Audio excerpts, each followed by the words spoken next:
Lo dijo en la primera hora. Muy bien, continuamos. Esto es A Primera Hora por Sonorama, la gran señal nacional. Hoy estamos 24 de julio, hay feriado en la ciudad de Guayaquil.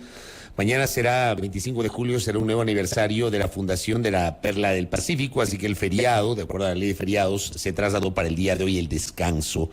La conmemoración, sin duda, será mañana. Y estamos a 3 semanas de que finalice la campaña electoral. Y un poquito más para que vayamos a las urnas los ecuatorianos y ecuatorianas el 20 de agosto y elijamos nuevo gobierno, presidente, vicepresidente y nueva Asamblea Nacional para este periodo de transición hasta mayo del año 2025. Y en medio de los preparativos hay iniciativas que buscan justamente que la ciudadanía se empodere del valor del voto. Uno de esos colectivos es el colectivo ciudadano denominado Defiende tu Voto, cuya cabeza el señor Néstor Marroquín visita nuestra mesa de trabajo. Qué gusto, bienvenido. ¿Cómo le va? Fabricio, buenos días. A la audiencia, buenos días. Gracias. ¿Qué es Defiende tu Voto? Bueno, Defiende tu Voto nació en el año 2017 para efectos de hacer una especie de auditoría ciudadana a los procesos electorales. Como colectivo sin fines de lucro, personas interesadas en estos temas electorales y que podamos de alguna manera ir dando resultados para que los procesos electorales vayan de cierta manera mejorando, haciendo sugerencias a la autoridad. Año 2017, año 2021, hoy año 2023, y que realmente las denuncias que han sido públicas y de varios actores, sujetos políticos, que han dicho que hay fraude en tal fecha, que hay fraude en esta elección, en tal situaciones, ha hecho de que se desmedre esa credibilidad en el proceso eleccionario y que también se desacredite la actividad o la situación del Consejo Nacional Electoral como tal. Los índices de credibilidad van muy bajos en ese sentido. Y que nosotros como ciudadanos, conscientes de esa realidad, pensamos que el bien de la transparencia en el proceso electoral es un bien transversal a la sociedad.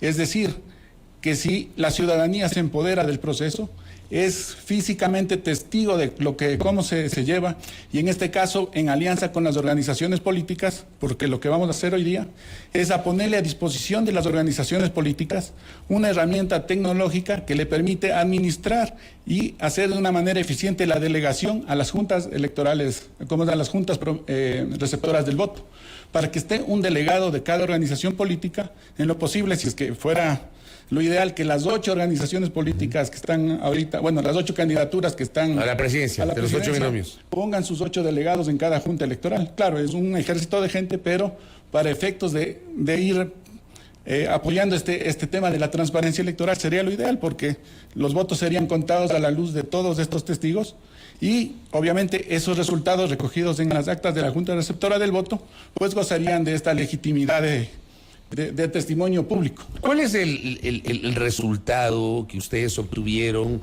en 2017? No sé si lo hicieron también en 2020, en 2019. 2021. ¿En 2019 lo hicieron también? No, 2021. Ya, 2017, 2021, 2023.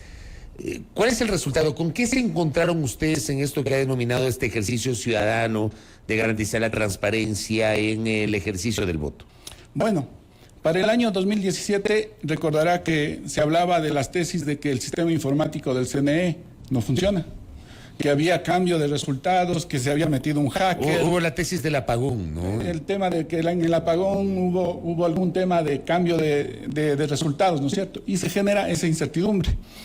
Y también, haciendo un poco de memoria, en el año 2016 yo fui auditor electoral por las organizaciones políticas para ese proceso eleccionario. Y realmente nosotros exigíamos que al señor Juan Pablo Pozo, presidente del CNE en ese entonces, que nos permita como auditores poder examinar el sistema del CNE, cosa que nunca sucedió, pero bueno, en todo caso era el pedido de la ciudadanía representado a través de las organizaciones políticas. Y le decía, en ese 2017 se había tejido esa tesis de que se introdujo un hacker, que cambió los datos, qué sé yo.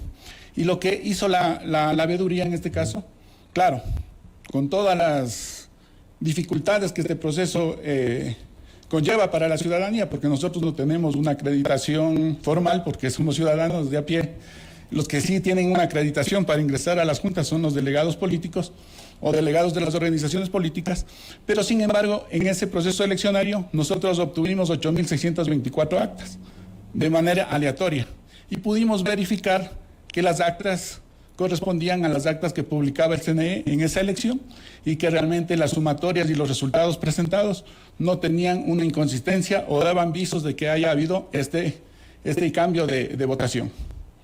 Eso podría decirle como tema, que era la tesis del fraude informático. Pero, a ver, ¿ese fraude se comprobó, Néstor? No, eso es lo que le estoy diciendo. No se comprobó. No se comprobó. Pero algunos actores hasta hoy sostienen esa tesis del fraude. Obviamente, eso es lo que le digo. Esa situación de que se acusa del fraude por ciertas circunstancias, pero el hecho cierto es que hay que probarlo.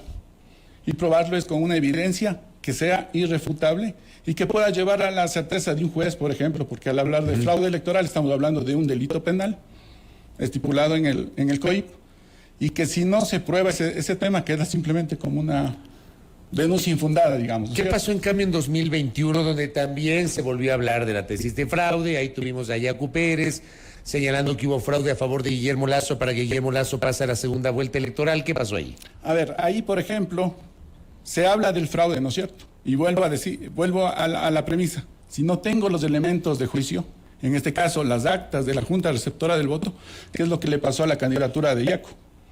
Que no pudo demostrar ante el contencioso electoral. Las actas presentadas fueron rechazadas porque no correspondían a la candidatura presidencial. Y las pruebas para hacer una impugnación en el contencioso electoral son las actas, o la copia del acta de la Junta Receptora del Voto. Y ahí uno puede decir con certeza, por ejemplo, yo en esta junta tengo, me invento, 30 votos y el CNE está diciendo que tengo 10, por ponerle el ejemplo.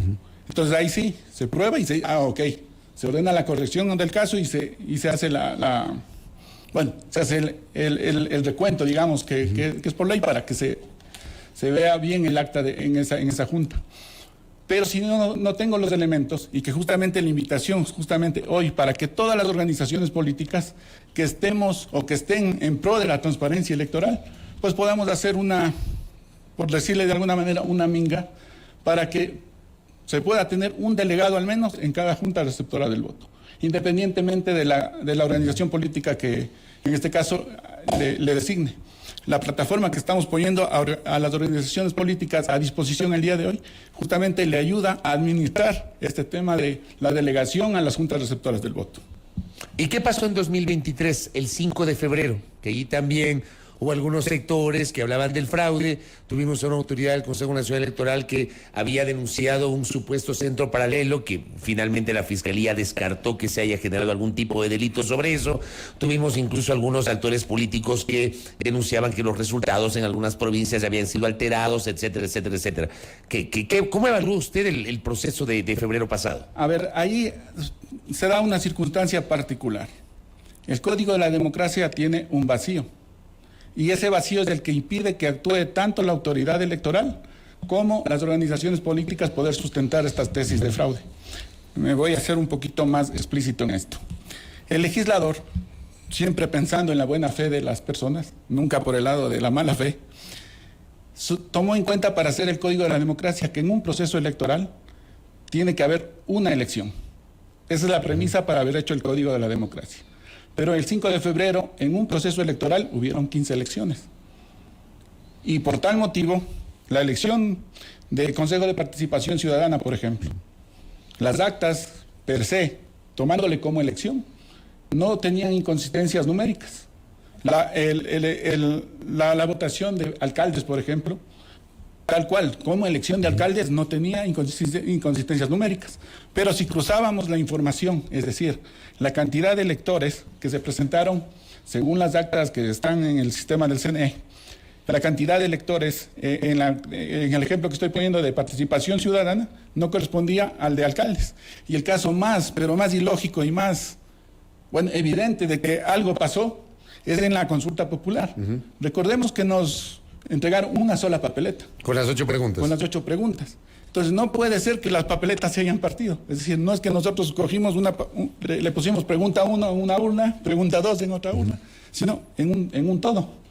Entonces no puede ser, y a la lógica, no puede ser que nos puedan decir que en la pregunta 1 se presentaron 200 personas en la Junta y que en la pregunta 2, en esa misma Junta, se presentaron 250 personas y en la pregunta 3, 150 Porque personas. no eran papeletas individuales tampoco, ¿no? Así es. Pero si vamos a la teoría jurídica, en el tema de que yo le digo, o sea, realmente en ninguna parte del Código de la Democracia dice que si hay este desfase de datos en el caso de las personas empadronadas que se presentan al voto, se declare una nulidad o se refleje una alteración del resultado. ¿Pero qué fue lo que pasó entonces? Me parece a mí que hubo una mala información, una mala capacitación a los miembros de Junta Receptora del Voto, que muchos tomaron en cuenta las personas, o sea, pusieron como que se presentaron el resultado de los votos, más no verificar en el padrón electoral cuántas personas firmaron el padrón o retiraron la credencial, cómo es el certificado de votación. Entonces parece que ahí hubo una confusión por pensar en la parte positiva de la situación. O sea, pensando en positivo, entonces, usted aquí tampoco considera que hubo algún tipo de situación anómala que nos invite a pensar de que hubo fraude. La anomalía hubo.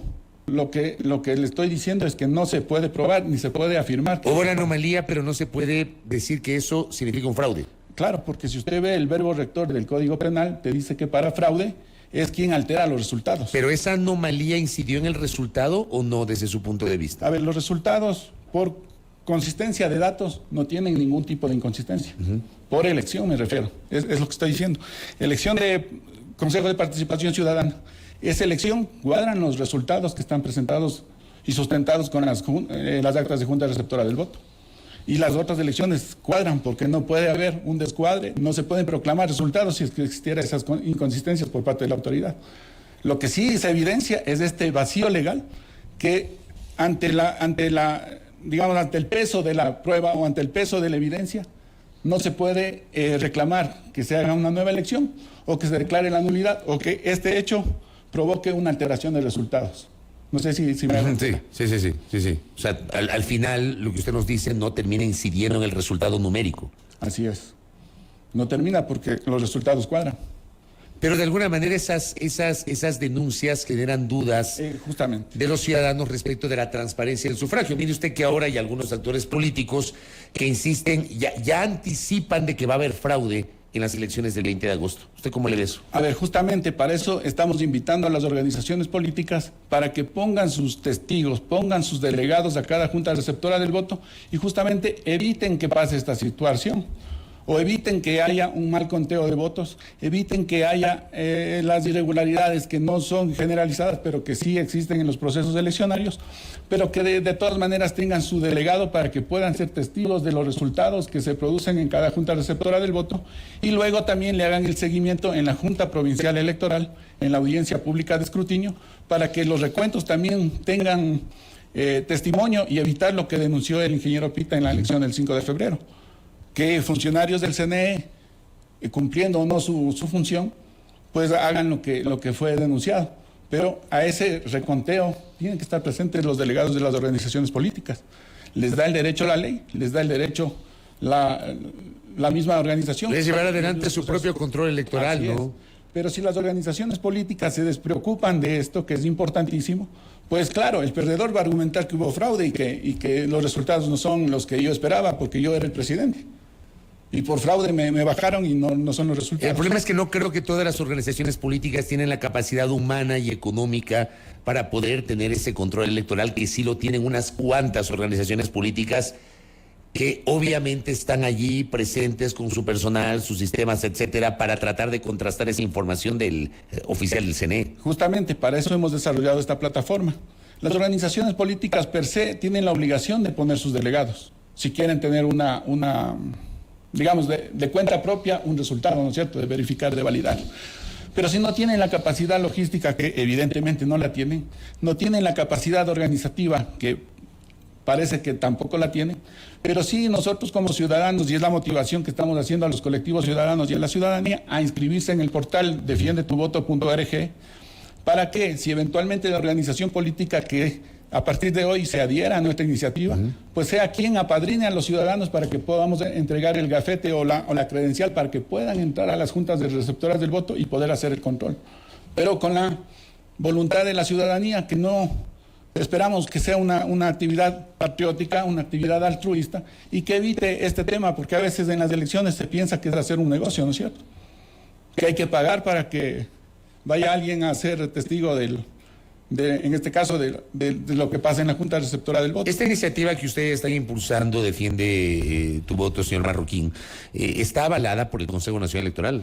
A ver, la Constitución de la República nos avala desde el punto de vista de que el artículo 52 nos da la capacidad para hacer auditoría o veeduría o, como quiera verle, fiscalización ciudadana a los actos del poder público. Partiendo de ese hecho constitucional y como somos ciudadanos independientes, tenemos la libre determinación, la libre voluntad de poder hacer las acciones que mientras no sean contrarias a la ley, no pueden ser impedidas. Y en este caso, como ciudadanos, que somos los que votamos, tampoco estamos en la negativa, digamos, o haciendo algo indebido para que el CNE nos apruebe o no nos apruebe. Si no, ¿para qué habría las votaciones? Pero digo, ¿este tipo de veedurías no requieren algún tipo de autorización por parte de la autoridad electoral? A ver, usted tiene la observación electoral amparada en el Código de la Democracia, pero ¿qué es lo que hace el observador? Chequea, ve, y tiene que ver todas las situaciones que pasen, buenas o malas, resumirle en un informe y ponerle en este informe y entregar. Más no tiene una capacidad de hacer declaraciones públicas, qué sé yo, como estamos ahora conversando con usted, que sería una parte que podría hacer que ingrese la ciudadanía como observador electoral. La otra parte que tienen las organizaciones políticas es la capacidad de tener un delegado a la Junta Receptora del Voto. Y justamente es ahí donde nosotros estamos, por eso que estamos diciendo, invitamos a las organizaciones políticas a unirse a nuestra iniciativa, para que los voluntarios ciudadanos puedan ingresar con una acreditación del CNE para hacer este tema de ingresar a la Junta Receptora del Voto y poder chequear y obtener la información. Como ciudadanos como tal no podemos hacerlo, o sea, me refiero a ingresar, pero la observación, la fiscalización ciudadana, eso sí podemos hacerlo. No necesitamos de autorización del CNE para esto. ¿Cómo ve usted el proceso electoral que se avecina en el sentido del sistema informático? Más allá de este esfuerzo que usted lo está presentando en esta mañana, ¿hay confianza en el sistema? ¿Cómo le ve usted? A ver, le decía hace un momento que en el año 2016, nosotros y en mi caso particular como auditor por las organizaciones políticas al proceso informático del CNE, solicitamos hacer esta auditoría. No se nos permitió. No he sabido que haya posteriormente alguien que haya podido auditar el sistema. Pero al margen de eso, vamos a partir del principio de la auditoría como tal. Y voy a poner el símil. Cuando las empresas hacen la auditoría, las empresas auditoras, no necesariamente verifican los sistemas que están llevando las cuentas. Ellos toman una muestra aleatoria de los libros contables, hablemos libro mayor, libro menor, libros auxiliares, y ellos hacen su proceso independientemente y lo contrastan con el resultado que presenta la empresa. Si los resultados son coherentes, dice, ok, la auditoría está bien, no hay ningún problema en el sistema. Entonces, al margen de que el sistema sea confiable o no del CNE, si nosotros tenemos la información base, que en este caso son las actas de las juntas receptoras del voto y estos resultados los alimentamos a nuestro sistema y podemos validar por nuestra propia cuenta que los resultados presentados por el CNE corresponden, no es necesario hacer una auditoría.